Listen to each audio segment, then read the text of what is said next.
बुद्ध ने बताया दुख और परेशानियों से मुक्ति पाने का रहस्य। एक बार गौतम बुद्ध प्रवचन देने के लिए एक स्थान पर रुके। लोग उनसे तरह तरह के प्रश्न पूछ रहे थे और बुद्ध उनके उत्तर दे रहे थे। वहीं पर एक व्यक्ति चुपचाप एक कोने में बैठा हुआ था। उसके चेहरे पर पीड़ा के भाव साफ दिखाई पड़ रहे थे। बुद्ध ने उस व्यक्ति से पूछा, भाई क्या दुख है आपको? उस व्यक्ति ने अत्यंत संक्षिप्त सा उत्तर दिया, पता नहीं।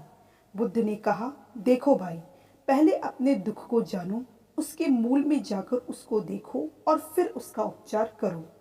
उस व्यक्ति ने बुद्ध से पूछा, वह कैसे? गौतम बुद्ध ने कहा कि पास के जंगल में जाओ और वहां से कुछ पौधे उखाड़ कर ले आओ, लेकिन इस बात का ध्यान रखना कि पौधे ऐसे हों जिनकी 2-4 पत्तियां ही आई हों और सब पौधे अलग अलग तरह के होने चाहिए। वह व्यक्ति जंगल में गया और बुद्ध के निर्देशानुसार कुछ पौधे उखाड़ लाया। महात्मा बुद्ध ने उसके हाथ से एक पौधा लिया और उसे दिखाते हुए पूछा कि यह कौन सा पौधा है? व्यक्ति ने कहा कि यह तो बहुत छोटा सा पौधा है, इसकी पत्तियां अभी अभी बहुत छोटी छोटी ही हैं, इसलिए अभी मेरे लिए यह बता पाना बहुत मुश्किल है कि यह पौधा कौन सा है। महात्मा बुद्ध ने कहा कि इस पौधों की जड़ों को ध्यानपूर्वक देखो और फिर बताओ कि वह कौन सा पौधा है। उस व्यक्ति ने जड़ों को ध्यानपूर्वक देखा और बताया कि इसकी जड़ों में पौधे के बीच का आवरण अटका हुआ है। इससे पता चलता है कि इसे नीम का पौधा होना चाहिए। अब बुद्ध ने उससे दूसरे पौधे के बारे में पूछा तो उसने जड़ों को देखकर सभी पौधों के सही नाम बता दिए।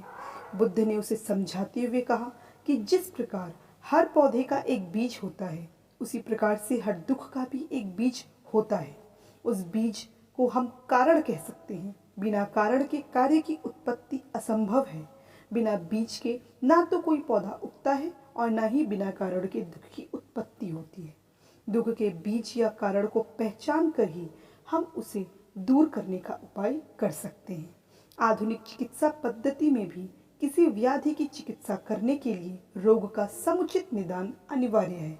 रोग का सही कारण और व्याधि का सही स्वरूप जाने बिना उपचार करना हवा में तीर चलाने के समान है। पीड़ा चाहे शारीरिक हो अथवा मानसिक, उसके मूल को खोजना अनिवार्य है। अब कारण खोजने के पश्चात दुख का उपचार क्या है?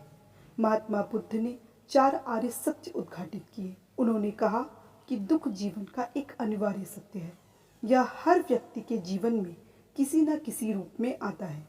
इसके बाद उन्होंने कहा कि दुख है तो उसका कारण भी अवश्य है। बिना कारण के कोई दुख हो ही नहीं सकता।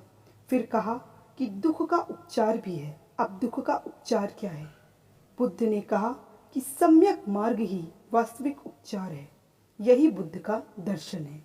बुद्ध का अष्टांगिक मार्ग ही उसका दर्शन व हर व्याधि का उपचार है। दुखों से मुक्ति के लिए इसका पालन अनिवार्य है। अब यह सम्यक मार्ग क्या है? जीवन के हर क्षेत्र में हर प्रकार की अति से बचकर बीच का रास्ता अपनाना ही बुद्ध का अष्टांगिक मार्ग अथवा सम्यक मार्ग है।